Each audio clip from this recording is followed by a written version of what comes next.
Previously on the Game On podcast.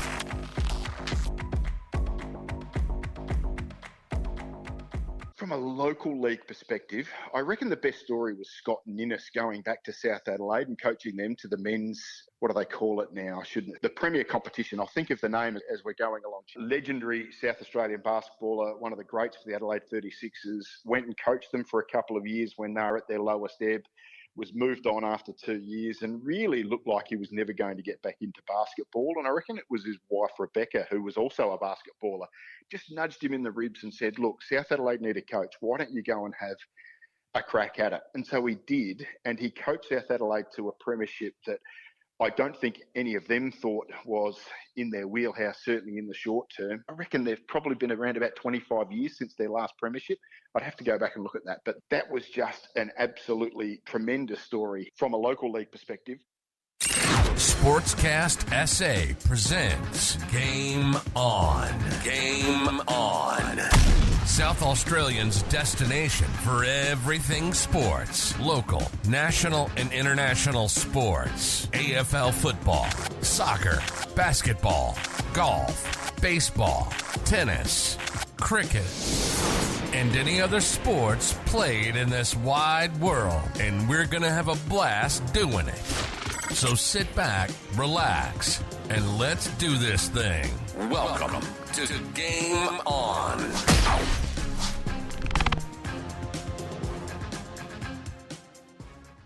Welcome to Game On. My name's Pete Matthews. I'm once again joined by Malcolm Ashwood, and last week we were speaking to Ben Hook about a couple of local teams, and 25 years is a fair gap between winning premierships. I think Darcy Evans arriving at South Adelaide, we've mucked around calling him the difference, so Darcy doesn't mind that nickname. Hooky, certainly across all sports. Absolutely. It was interesting to see how much how diversified he was. So, yeah, and full credit. Obviously we want to open it up to the listeners to comment on our Facebook page about their local club and how long it's been since their last premiership, and we might look to get a couple of those interviews on, I reckon. Yeah, why not? All right, let's get into it. Good call. Around the grounds.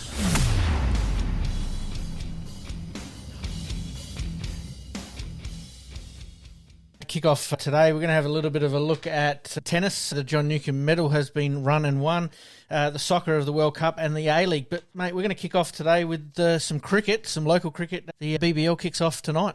Yeah, they're home. The team in blue, in terms of are home tonight, starting their campaign against the Sixers. Yep. We sat here last night, actually, in a brilliant opening game of the series. We kept tossing and turning as to who was going to win. I think Adelaide are in a reasonably good position. They've recruited reasonably well. I'm really looking forward to having a look at Henry Hunt. Yeah, I don't think he'll start. No. Chris Lynn's obviously going to be interesting to see how he goes. Yeah. Personally, I wish it was just state-based. I can't deny myself in that regard. When we won a couple of years ago, it was sort of like, oh, okay, see ya. Where, for me, if South Australia won the Shield, that's huge. So, yeah. It's a franchise-based system. I'm older. Yeah. It's a franchise-based system, and they've tried to diversify it almost like the Indian Premier League where, players can be pulled from anywhere to play. I think it has its advantages, but then also there are some disadvantages as well, and I'm assuming we'll get a reasonable crowd tonight, being the first game of the year. And I'll be honest, Dizzy predicted this way before it happened. Yep. Saying that way, so, yeah. Mate, we'll stay on cricket for a little bit. Steve Smith's comments after the first test about David Warner was quite an interesting listen at the time.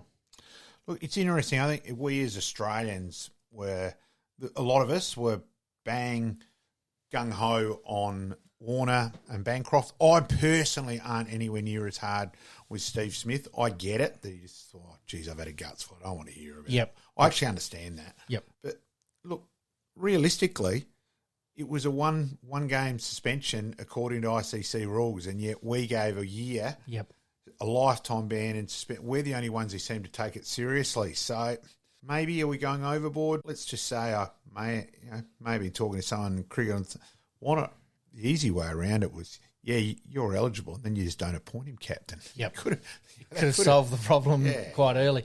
I mean, really, in realistic terms, should David Warner be captaining his side going forward? I mean, we've got some good young up-and-coming players that you would probably want to put them in the role or somewhere close to the role. We don't need to go back to the future. Australia-wise, I don't see any point whatsoever. Yep. Look, really, the other thing, if you captain the Thunder, who really cares? Yep. And the last one was, why does Australia have such an advantage for day-night tests? I've got a twofold thing on that. I think it's a little bit, they've been lucky with the toss. I've got a theory that I believe the toss should be done away with in international cricket. The visiting team chooses, and people out there think it's a bit weird, whatever. You remember, let's go back the old traditional Australian tour. A team had arrived, they'd play a warm-up game, a social game at Lilac Hill in Perth, then they'd play WA, then South Australia, quite often New South Wales, then Queensland, or at the very least Queensland. There'd be 3 proper warm-up games, and they were against state opposition, and the state guys were fair income because that was considered the next step up, where now it's a Mickey Mouse game. Whoever's not playing in the other games plays that. Yes. And it just means nothing. And one game, then you bet on Australian wicket. So I think that's a big part of it. Look, if you had West Indies had batted first, okay, so they made 200, 250, and then they at least started to bowl under the lights. Could have been at least might have been a contest. Absolutely. On a little bit of a side note, and we don't have it in our notes here today, but the Pakistan England test was like bowling on a road. Yeah, and then England just the Baz ball approach and let's go out and smash it. And look, full credit to England. You can't knock what they're doing. Absolutely. So yeah, some interesting concepts there for sure. AFL. Yeah. Gags to James Gallagher to depart the Saints to move back to SA. Yeah, I had a little bit of a read on that yesterday. A bit of a surprise that he's leaving for no other reason other than coming back to SA. So, yeah. Yeah, look, Gags' children are growing up. I think the family have made the call to be around everyone back here. I honestly think that's purely and simple that they've gone. He's had a couple of years at it. Had the taste. It's time to come back. Absolutely. Do you see him maybe picking up a role here in SA, or is it more back for family and business?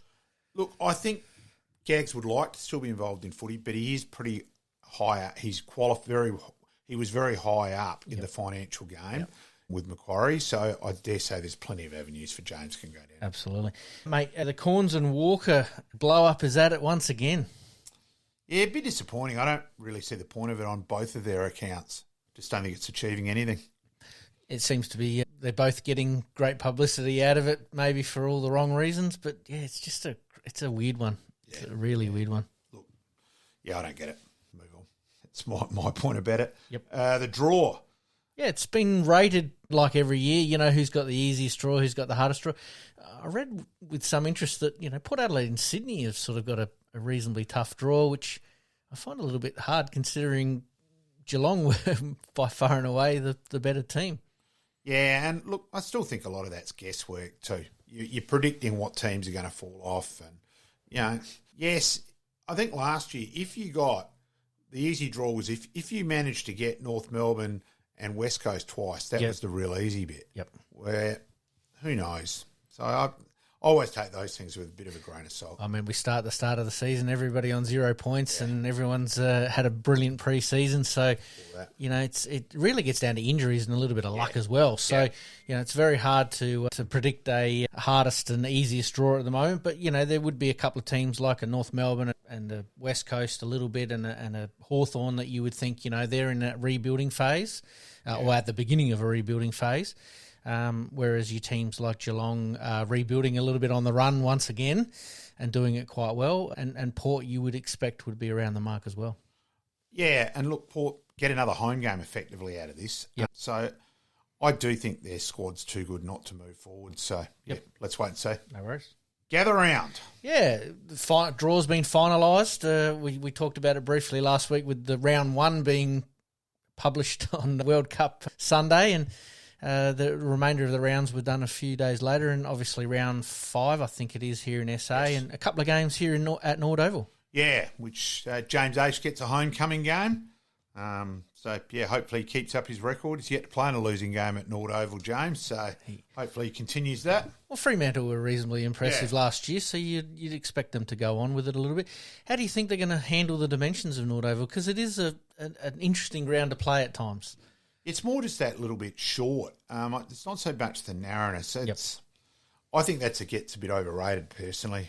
It's a little bit like Geelong. It has its idiosyncrasies that, if you know the ground reasonably well, you can use it to your advantage. It's certainly a game where you can clutter it up, contest. Yep. But maybe the AFL's slightly better skill levels probably raised that above SANFL anyway. So, and it's not like they're going to have played the ground and learned those sort of things off by heart like Nord did under Twig this year. Absolutely. And obviously we originally thought there was probably going to be a game up at Newry, but that's been changed to Mount Barker. Yeah, it's an interesting one, isn't it? It's certainly not. You can't really consider it a country game. No. Look, I think the ground up there is fantastic. Yep. We've spoken on a previous episode about whether a district side should relocate up there because it's the same dimensions as Adelaide Oval. Yep. But I would have preferred a game somewhere in the country. Certainly Newry would have been putting up their hand, obviously, for the Barossa to get some tourism out of the game as well. Pete Malcom, I think, said on radio, I believe, that if they do get another chance at the gather round, that they would definitely look at putting a game out there. And I sort of feel sorry for the Barossa a little bit, or McLaren Vale even would have been really, really good just to get those people out in the country. Yeah, you almost would have thought, well, is a game at Noarlunga, and then you've got McLaren Vale from there. Is that more of a tourist? But then Mount Barker, I suppose you've got Hahndorf and around. So I think it works. And maybe one day we might get a team up there in the SANFL. You never know. Who knows? You never know. All right, mate, we move on to baseball. The Adelaide Giants, we talked about them winning 8 in a row last week. Well, they've played 4 games, and guess what? They've won 4 more. Yeah, extraordinary at the moment. Big series this game against Perth. They lost the last series 3-1 against Perth. So injury to the catcher, flying back to the Americas, not great news. Yeah, I think they're trying to get him ready for the start of the MLB season. Yeah. So, I can understand that. I mean, a lot of players that are coming out here are doing it in their off-season and for experience, so I can totally understand that. But 12 wins in a row, that's huge from an Australian baseball point of view, that a team has now not only broken the record but gone past it. And the quality of competition at the moment is good. So, they're stacking up really, really well. I'm actually heading out to the game on Friday night, so hoping to catch a player or two for an interview at some stage, and we can bring that over the Christmas break as well. So there you go. All right, mate, we're going to take a quick break. After the break, we've got a little bit of the soccer, but we're also going to have a quick talk to Sean Tasker in our past players and past legends segment, which we've changed from 5 good minutes. Yes, a little bit more accurate. Absolutely. You're listening to the Game On Podcast. We'll be right back after this short break.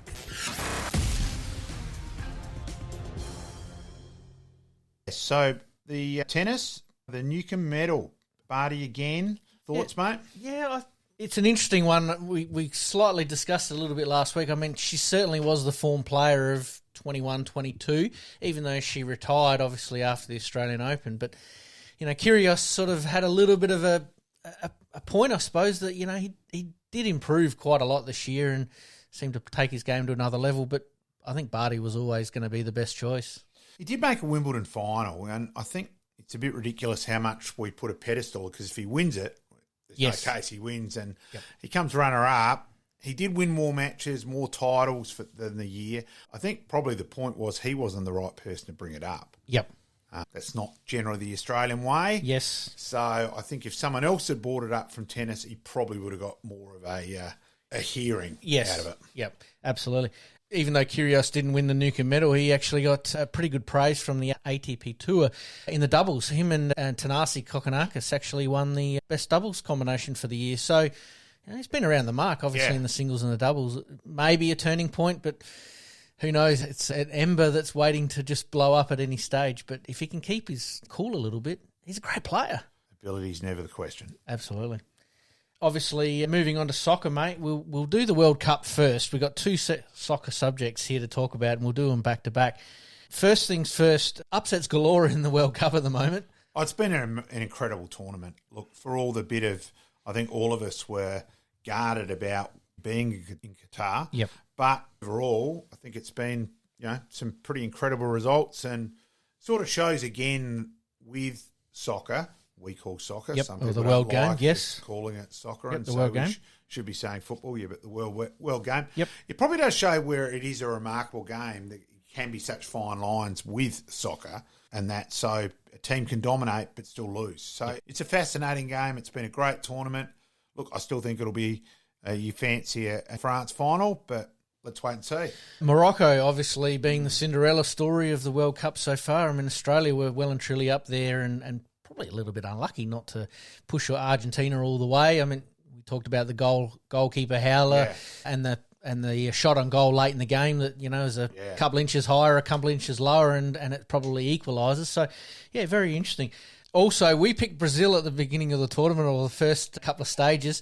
That's our second failure on tips, mate. So anybody listening out there, do not listen to our tips going forward. Oh, so it's France-Argentina, isn't it? Yes, it is. Predicted final. Well, I'll tip France, so you probably, Argentina's a certainty. I'll pick Argentina. Yeah. Maybe it'll be a 0-0 draw. Yeah. Mate, we'll stay on soccer. Yeah, incredible. The A-League decision to host all finals in Sydney, all the grand finals in Sydney for the next 3 years, all the finals. Yeah, strange decision, trying to, as they said, create culture.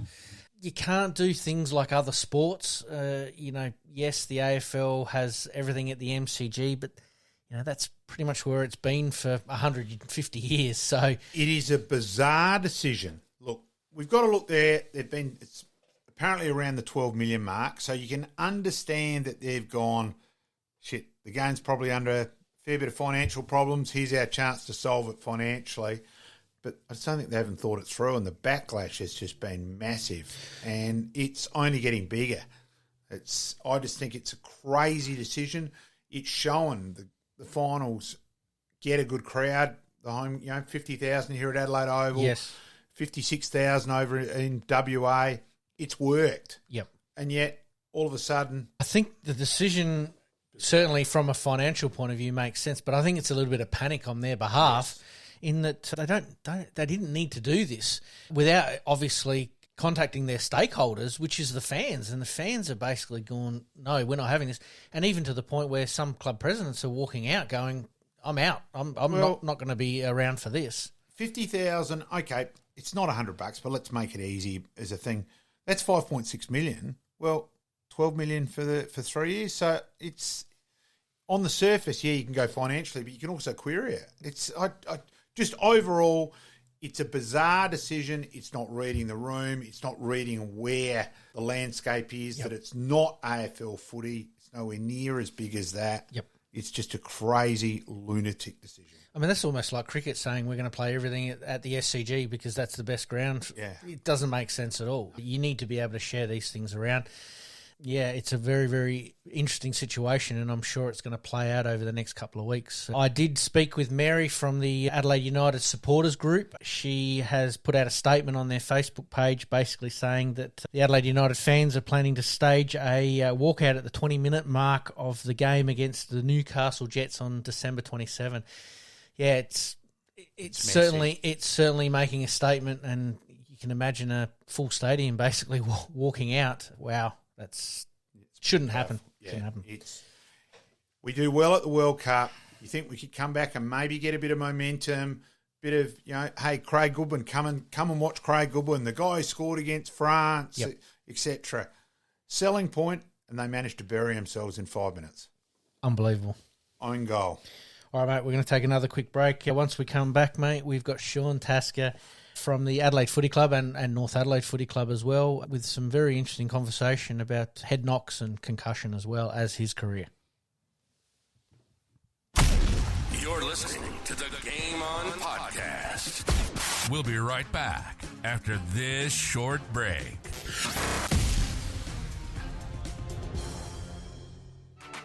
Has there ever been anything that has lightened up your day? Whether it was someone who complimented you or maybe you got a promotion at work, these all make you feel happiness. But if you're looking for more to lighten up your day, then you should book our mobile coffee service. We are always dedicated to one thing: service. We appeal to all sorts of people, from commuters on their way to work or our regular workplace coffee stops. And best of all, we visit you. Whether it's our top quality and aromatic coffee or our mouth-watering selection of cakes and food, there will always be something for you to enjoy. Servicing Adelaide's metro area. Why not book in a stop today? Find us on Facebook and send us a message. Tour Coffee and Catering. We deliver your daily caffeine fix. Past players, past legends, past legends.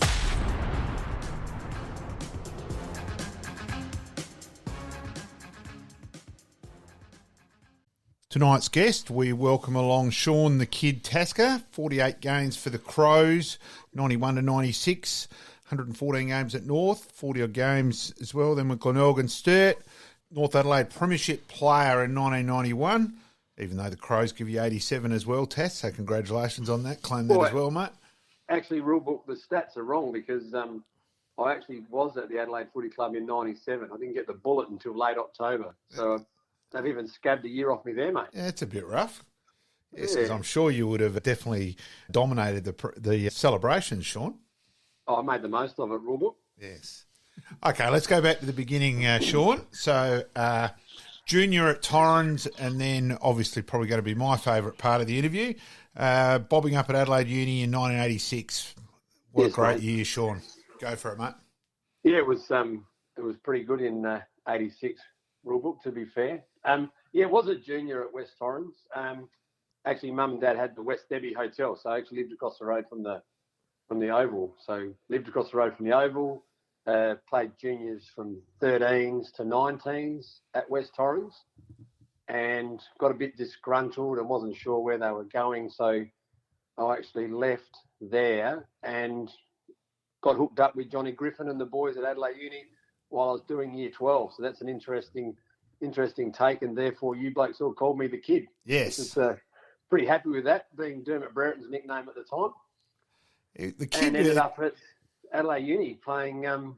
Most people think I was the full forward, but actually I was just I was a bit half forward, bit of forward pocket, bit of wing, to be fair, during the year, because we had some, correct me, Malcolm, but we had some superstars in that side. I remember Andrew Antonello, Mick Eaton, Sandy Hancock, Keg Foster.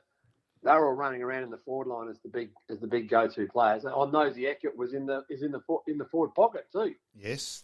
So it was a pretty star-studded lineup. Now, Pete, there was one thing. Darren Foster actually bobbed up with 4 games to go. It was actually he rang me on the Saturday morning, and so we'll thank Elaine Davern and all that for things getting organised there for him to play on that day. Yeah, he played reserves that day against Hackney High, Spock, and then came in and, of course, kicked the winning goal. The first time Adelaide Uni hit the front for the day was 30-odd seconds to go. And correct, against Riverside.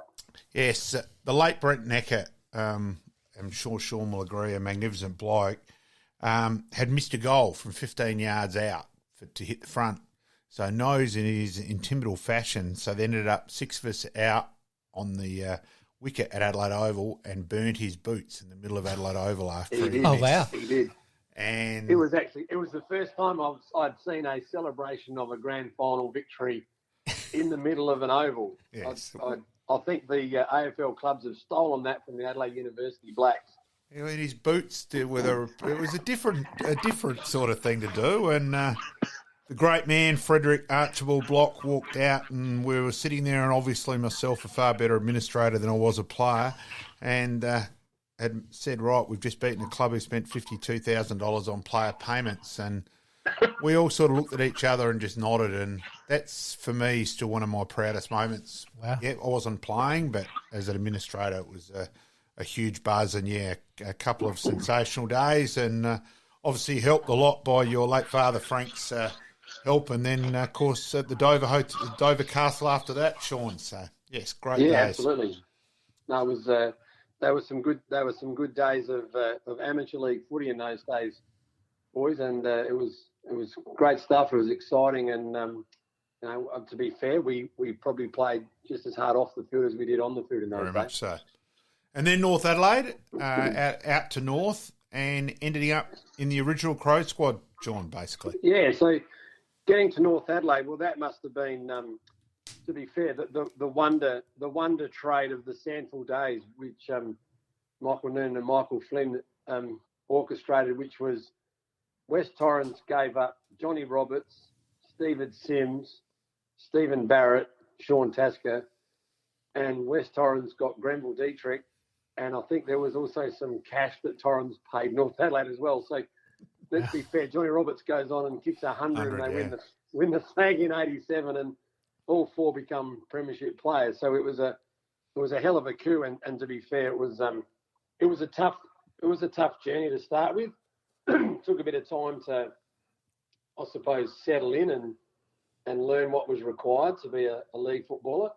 But once I got going, I thoroughly enjoyed it. And to be fair, blokes like Daryl Hart, Craig Burton, Peter Bennett, Michael Redden, the senior, Trevor Clisby, the senior players of the footy club at the time, and the coach Mike Noonan was hard on me, to be fair. But I think that the hardness taught me what was required to play, and really enjoyed my career at North Adelaide, which was great. And a premiership there in '91 as well. Yes, yep. The '91 flag in the big Biffo game against West Adelaide. So yes, bloodbath. The bloodbath. Yep. There was a bloodbath. Well, see, people don't realise that. I know Simsy might have clocked Matty Simpson, but Matty Simpson played for us at the beginning of that year. Yes. So he was a North player who left because I believe, thought he should have got a game before some of our more senior rovers. And there was always going to be some sort of issue. But, thank God that was up the other end of the ground. I was able to stand in the goal square next to Tony Modra and just watch the fireworks from afar. You would have done the classic Adelaide Uni move, wouldn't you, Sean? Brawl happening, 1 step forward, 3 steps back, mate. I think it was half a step forward and 10 back, rule book, to be honest. I actually think at one stage I went to the canteen and got a hot dog just to spectate. Well, the ball wasn't down your end that often, but you actually had, in fairness, you had a very good year after winning the goal kicking in North Adelaide earlier on, and then a very good year at fullback, Sean. Yeah, it was a real switch. I'd sort of played pretty much as a wing half forward in that beginning, and then actually we went to Port Pirie to play the very first game of the 1990 season, and we had a bunch of injuries, and Mike, we played Port Adelaide actually, and Mike stacked up the back half of the field with all the guys that had played previously, and all the newcomers sort of played forward, and I got plopped into the half-back flank and had a bit of a day out. So I sort of, from then on, I sort of stayed in the back line unless, sometimes the coach would come and say, I need a goal, so you're going forward. But most of the time, that was it for me. I'd become the one of the key components of the back half for the Roosters. And then the Crows, mate. You're debuting against Collingwood in 91. And I noticed your original debut number was the Roos number, 32. No. That's what it's saying in front of you on the Adelaide Footy Club. They're useless. No, they never. No. So my debut as a player was 32. Yep. But my playing number was 49. Yep. But so make a debut. You go to Vic Park, Collingwood, get spat on by the fans as you come out of the race. Mud, it's wet, it's shocking, and rolled up on Peter Dacos on debut in the first couple of minutes. So it was scary, exciting, but what a hell of a debut. That's what I was actually going to ask. Where was that? Was it at home or away? But you've put it very, very nicely there. Away wasn't very nice.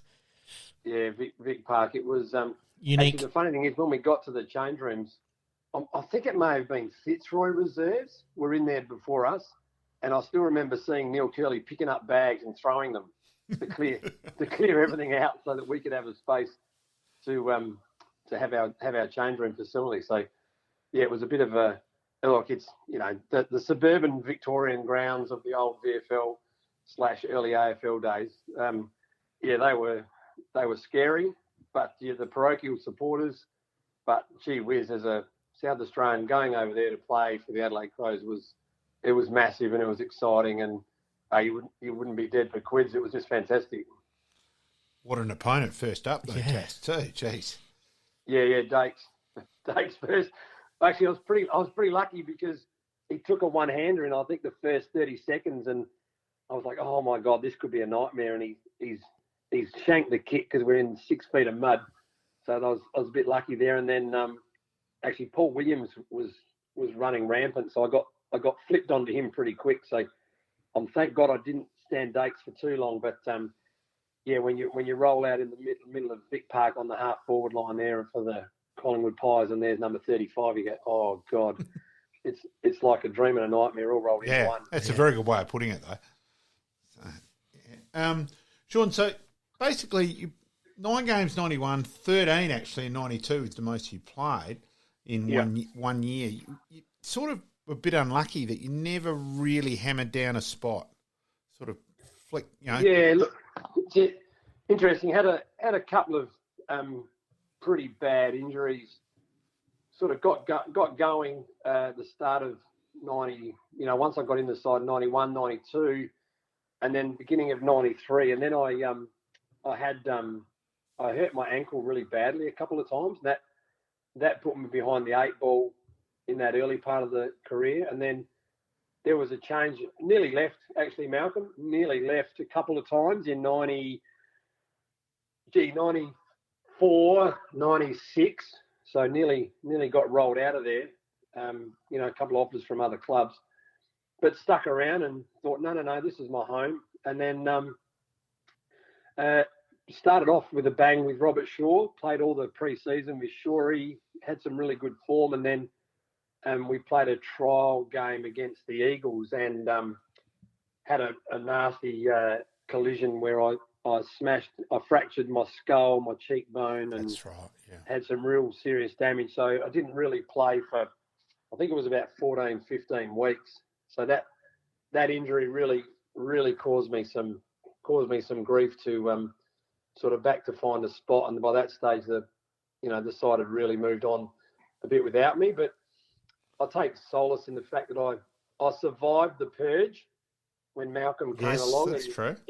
He cleaned it out, and I survived that. But had a really good pre-season under Malcolm and Neil, and Craigie was the fitness guy and assistant there, I suppose, and felt really good in myself. And then tore a calf really badly right before round 1, and that so to the point where I did it so bad I was no good for 10 to 12 weeks. Oh. So that really, and that stage by then the Adelaide Footy Club was up and firing, so I was pretty much a spectator by then. I do want to go back to 93, Sean, where I think you played one of your best games in the finals against Carlton, and you were just really unlucky. It was at Waverley, at just probably the shape of Waverley. And you had about 4 kicks on the goal mark. Yeah, yes. A couple of teammates could have put the shepherd on in the square, Malcolm. Yes, yes. Couple of marks on the line. Like you would have. Rule book, you would have been good on the shepherd in the square. Yeah, I might have done the squirrel grit to make sure I went through, mate.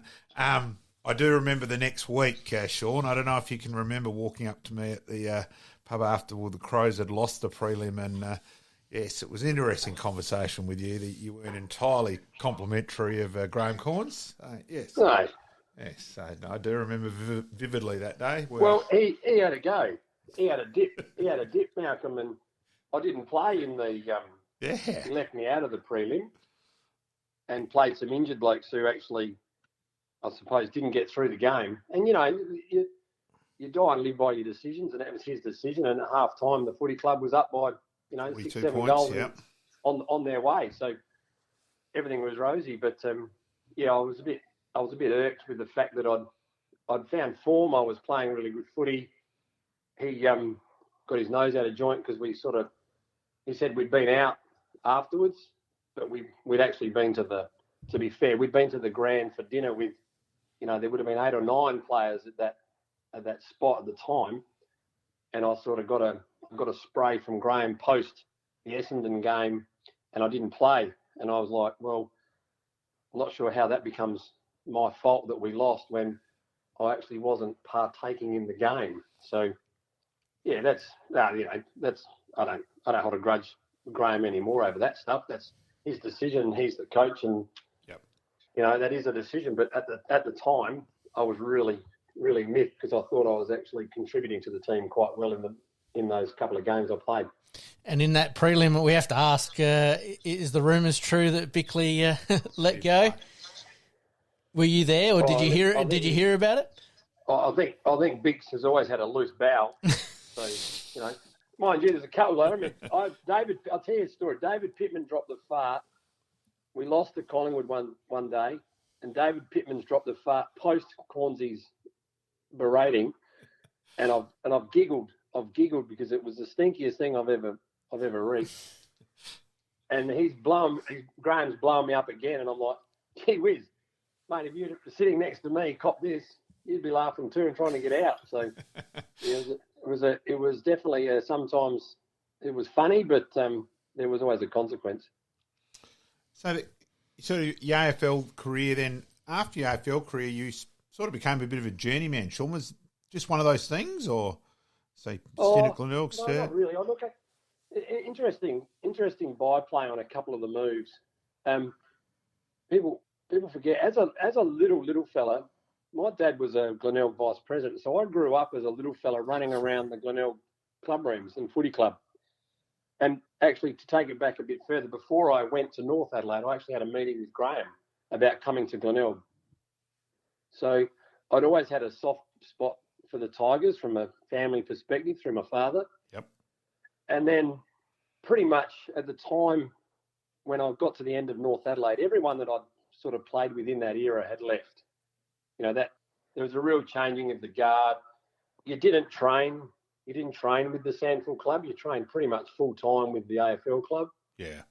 So I was sort of trying to work around what's my next move if things go pear-shaped, to be fair. And Adrian Batterson had taken over as general manager of the Glenelg Footy Club, and he'd come and had a couple of chats to me. And I was working at St. Peter's College at the time, and Alan Stringer he was going over there with Wayne to take on the coaching role.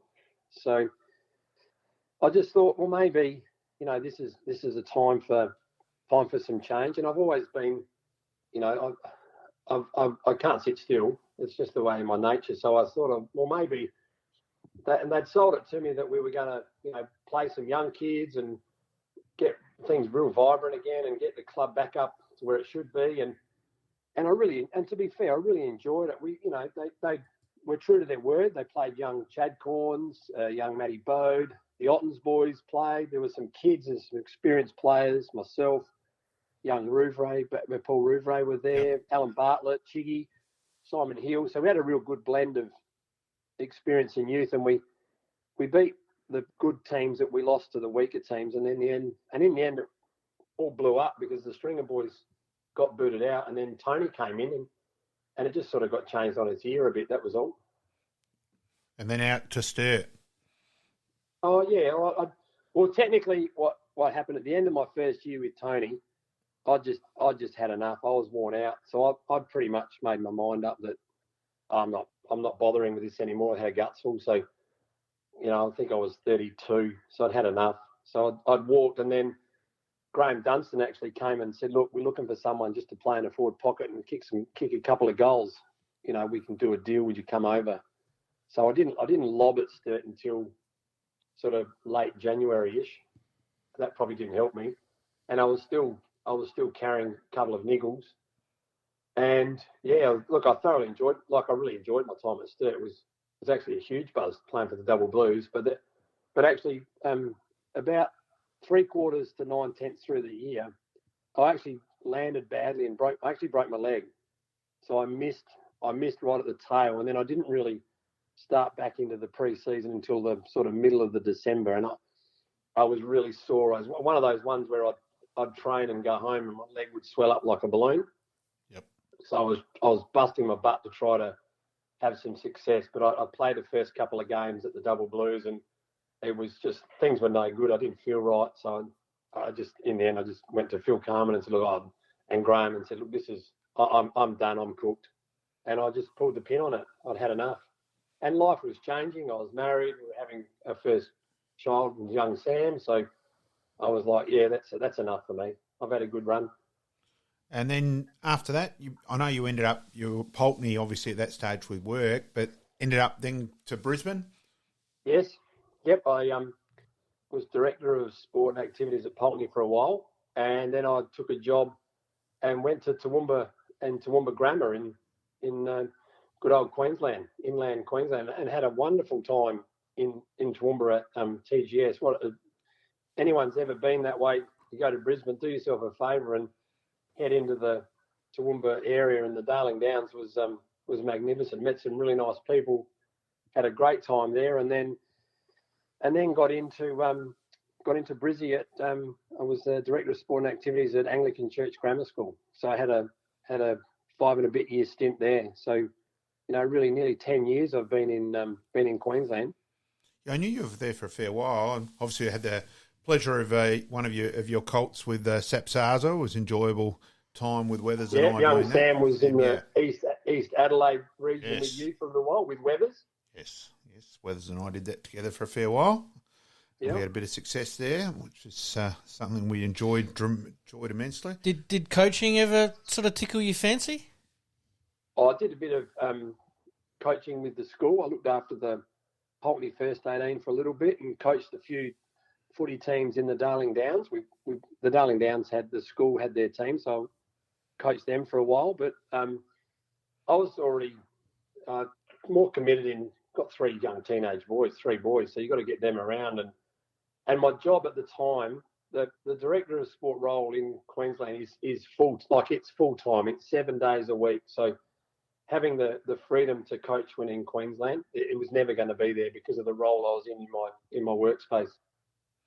Now, Sean, you moved back to Adelaide and your lads out at North Adelaide and that. I got 2 lads at North Adelaide. Yeah, Will's been playing some reserves footy, and young Tom's been playing in the 16s, and he'll be in the 18s this year coming.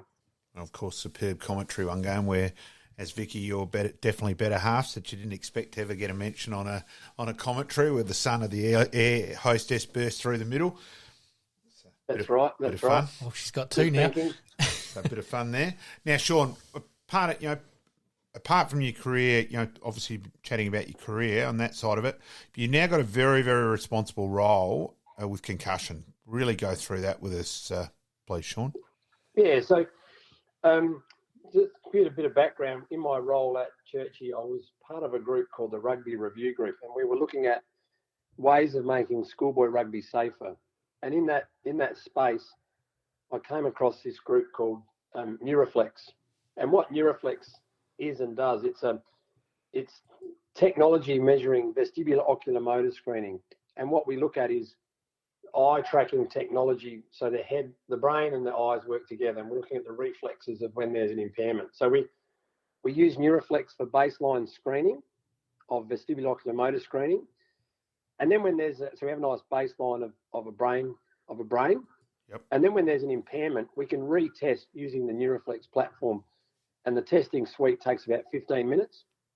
And then we get some really good objective data to compare your impairment to your baseline. And what we do is we work in that return to play, return to work, return to school space, where we can track the individual's brain health as they are recovering. And then we can see when they are getting back to their normative range and their baseline to say, look, your brain's functioning in the right frame, and you should be comfortable to go back and play in your contact sport if you want to. And that's where I've been working in that space for 2.5 years now, and we've done some great things in that space, and we work along groups like Neurocare, Only Physiotherapy Group in Adelaide, Advanced Neuro Rehab Group with Dr. James McLaughlin, who's been fantastic for us. So, they use Neuroflex within their practices and their clinical support as well. So it's been a huge roller coaster ride, and we've become a bit global, Malcolm, to be fair. So Sean, where do you see it going? Okay, we have talked about it during the season and all that side of things. Do you think that it will become longer than the current range that AFL would automatically miss? Look, Malcolm, it's an interesting one. What I'm seeing from what's going on, and I'll clarify where we are too. What I'm seeing in the States, because Neuroflex is being used in quite a lot of the NCAA colleges over there. In Canada, I'm starting to see a real move towards technology in, let's be honest, FIFA World Cup is using Neuroflex. Leicester City, the EPL club, they use Neuroflex. World Rugby use Neuroflex. Irish Rugby Union use Neuroflex. There's some good stuff coming out around some rugby and some rugby league that use Neuroflex. There's some serious groups around Australia that use Neuroflex for clinical support. I think what's going to happen is we're going to see the time frame. Each sport has a different protocol. That's the thing I don't understand as an ex-player, how one sport can have 12 days, 14 days, 16 days, 19 days, 7 days. It's a bit crazy. And I think, but each individual is different. So I understand it may take someone 7 days to recover, but it may take someone 3 to 6 months to recover. Yeah. So I think there has to be better research and better work around the return to play. I think return to play is critical. Now, I want to make this pretty clear. A concussion is a concussion. A brain impairment, a traumatic brain injury is an injury. Doctors do their bit. They're the ones that are the experts. I have no problems with that. That's their job. They know that better than I do. No problems at all. But to provide some objective data that helps in their decision making around return to play, I think that's going to be the critical piece moving forward. Yep. No, that makes sense. Well and truly. And I'll add to that too. I'm starting to find that I'm being approached by lots of schools nationally that want to do work around brain health and brain health performance. And there's a key role to this around their return to school. There's a lot of children have an impairment just in the school playground. I think 30% of concussions happen in the playground. And there's a real need for, I suppose, education and support for teachers and staff in schools around when a student's had an impairment, what do we do to help them so that they can get the best out of themselves with their education? And you think about parents in private schools now, they're paying really big money for their son or daughter to be educated by these particular institutions. That's an eye opener to that stat, Sean. I admit I didn't realise it was anywhere near that high. Yeah. Yeah, well, that's the current data is showing 25 to 30% of those concussions in schools aren't happening in the contact sport; they're happening in the playgrounds, just in the school day. Huge. Is that something? Talking about different sports, but is that something that's going to be adopted nationally through some national bodies? Oh, I think so. I think we were just the concussion sport group just had their big meeting in Amsterdam. And I know that, SCAT 7 now, or, it just keeps changing, it's coming out. So they'll bring the new SCAT out. But I think there's a real push, and I did read in the Australian Sports Commission, there's a real push towards better use of technologies. And I think that if the technology's there, then use it. Try to embrace the technology. It's going to be value added to whatever decision-making processes you've got in play now. It's going to help with that whole decision making. And it's such it's a huge area. It's Oh, certainly, Malcolm. I certainly, I'm probably passionate on this, but I've got three boys, and I've got two still playing. And I can tell you now, my boys have had a baseline screen, and if they have a head knock, I know for a fact, young Will, he missed an extra week because he had a concussion during the year in 2022, and he missed an extra week because he wasn't ready. Yep. He could have played, but it wasn't a case of could have. It was a case of, we're just going to hold on and make sure you're right to go. Yep. And that decision making as a Neuroflex employee is right, but as a parent, that's critical for my son's brain health moving forward. And it is an area too where it used to be the old days. It was, smelling salts. Macca was a regular, obviously. Gary McIntosh probably as much as anyone. They had the smelling salts and then bang, back out and play. Yeah. Malcolm, I remember getting cleaned up on Norwood Oval by Tommy Warhurst Yes. Having the best vomit I've ever had. I got to the boundary line and got told, if you come off now, you never play again. And Darryl Hart took me back and propped me up in the goal square and said, just stand here for the rest of the game. I went home as sick as a dog. But, trained the next week and played again. That's the way it was in the old days. Very much so. And we've moved beyond that. Thank goodness.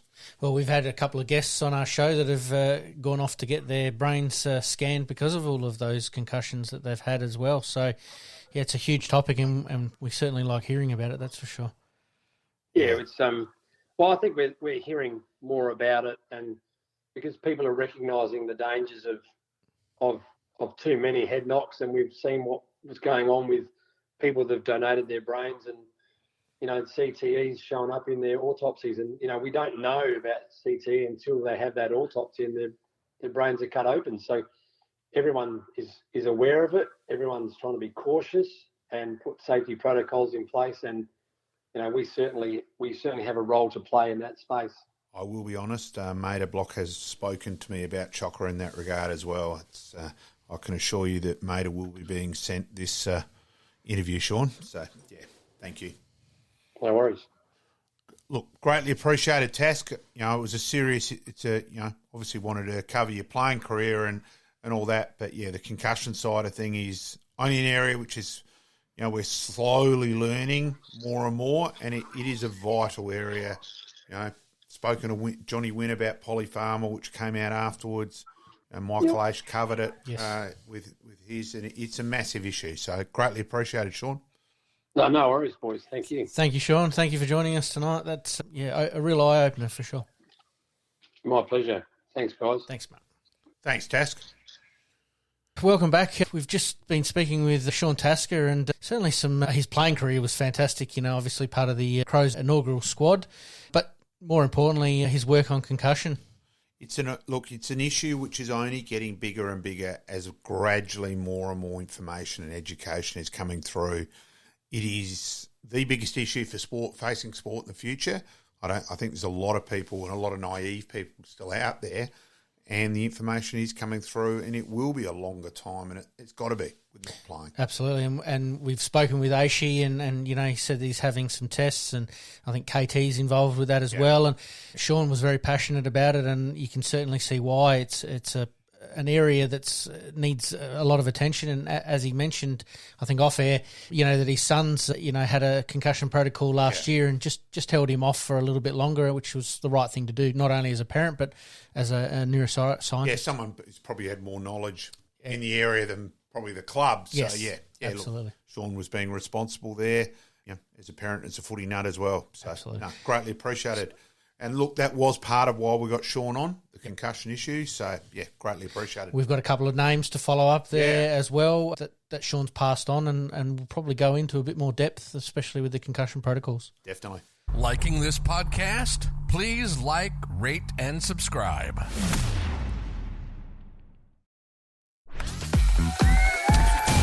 Happy days.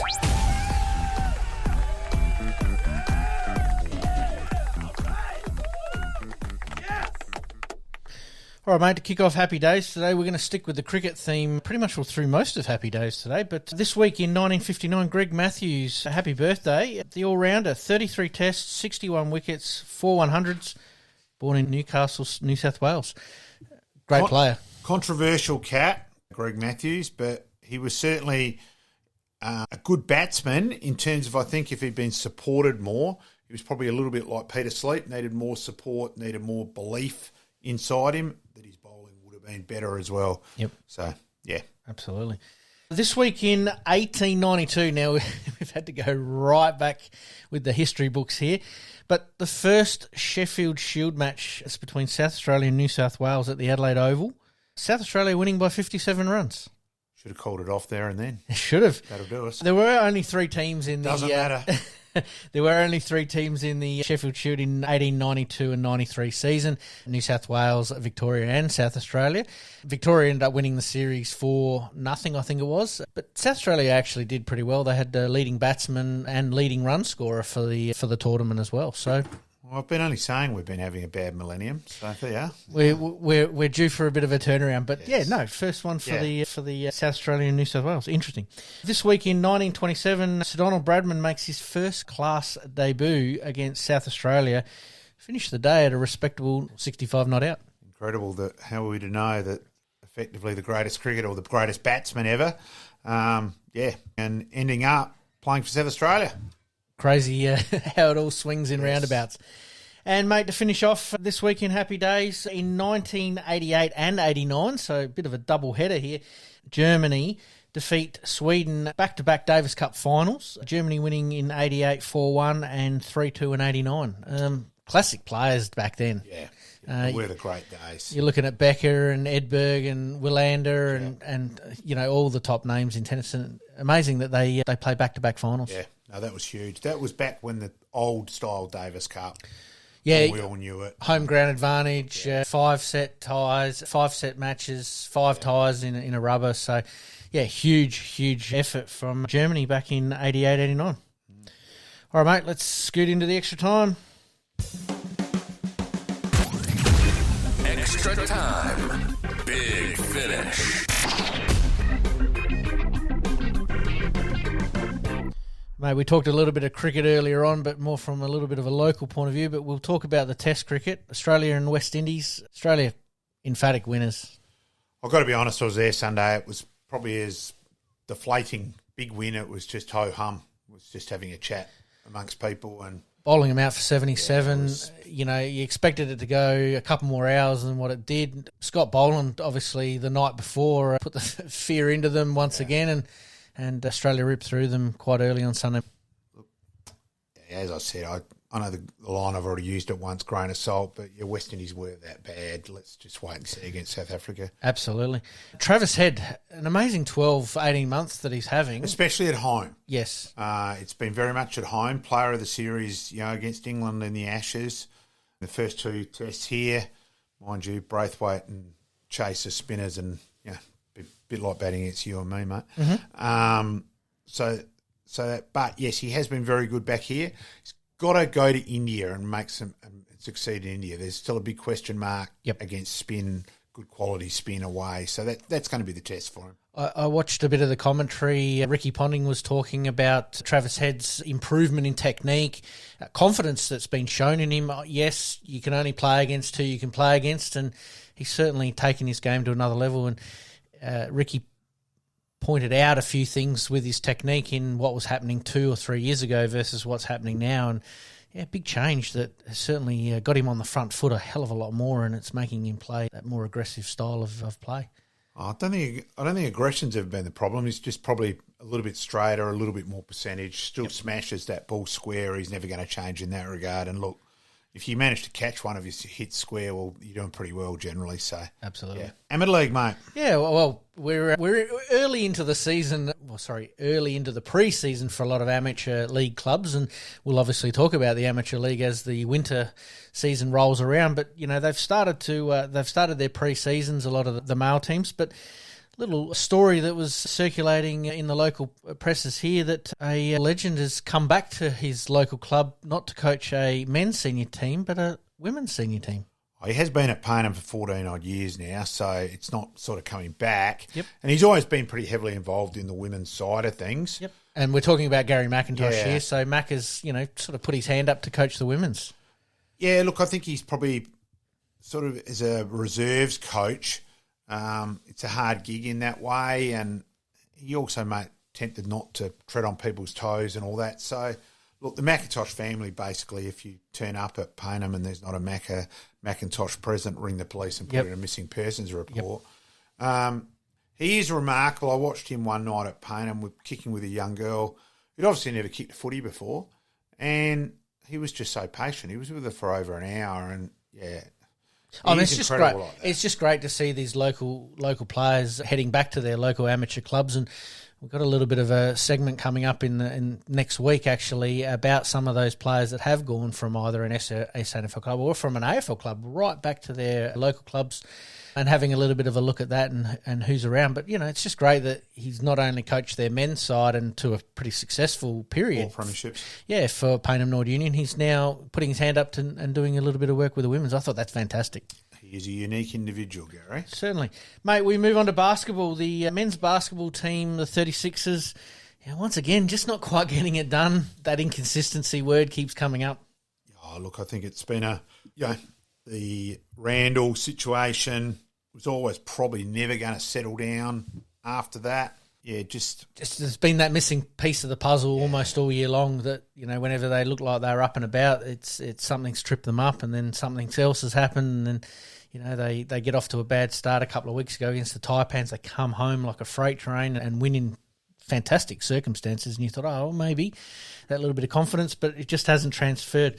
Mate, the women's basketball team, we had a little bit of a look at their table at the moment. They're sitting mid-table after 7 games. Yeah, so it's still a wait and see probably on that one. Some home games coming up as well.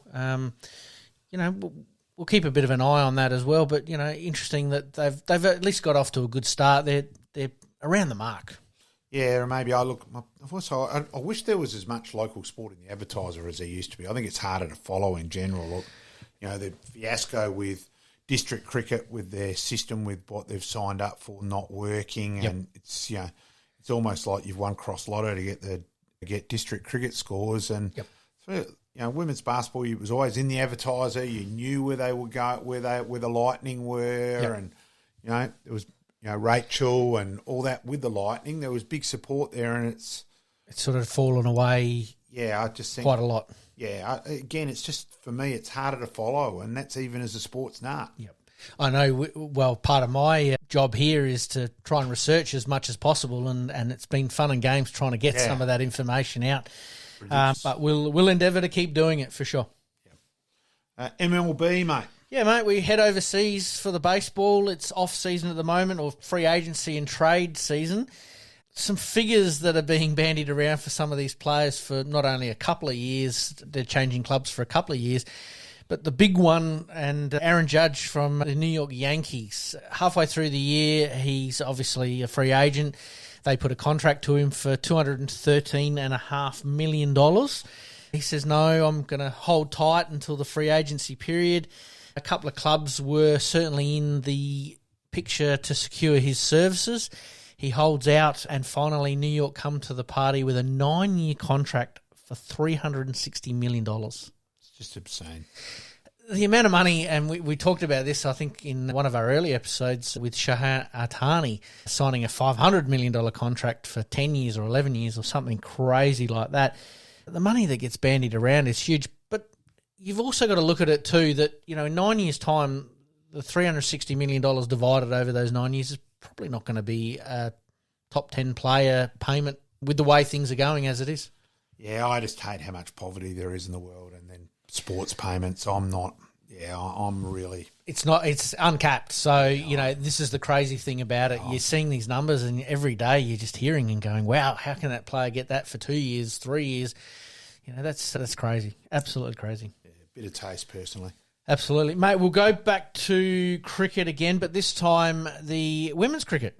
Yeah, it's been fantastic over in India so far.